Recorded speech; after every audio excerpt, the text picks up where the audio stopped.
A e keni menduar ndonjëherë se si do të ishte Shqipëria nëse Enver Hoxha do të kishte zgjedhur një rrugë tjetër? Le të udhëtojmë së bashku në një realitet alternativ fascinues.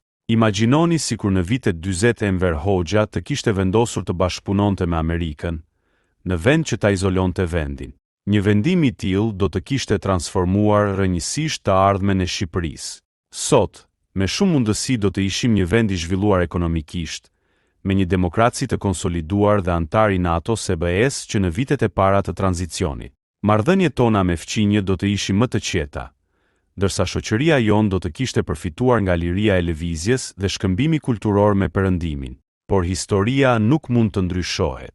Ajo që mund të bëjmë është të mësojmë nga e kaluara për të ndërtuar një të ardhme më të mirë. Nëse ju pëlqeu ky mendim hipotetik, mos harroni të ndiqni kanalin ton për më shumë përmbajtje të ngjashme historike. Faleminderit që ishit me ne.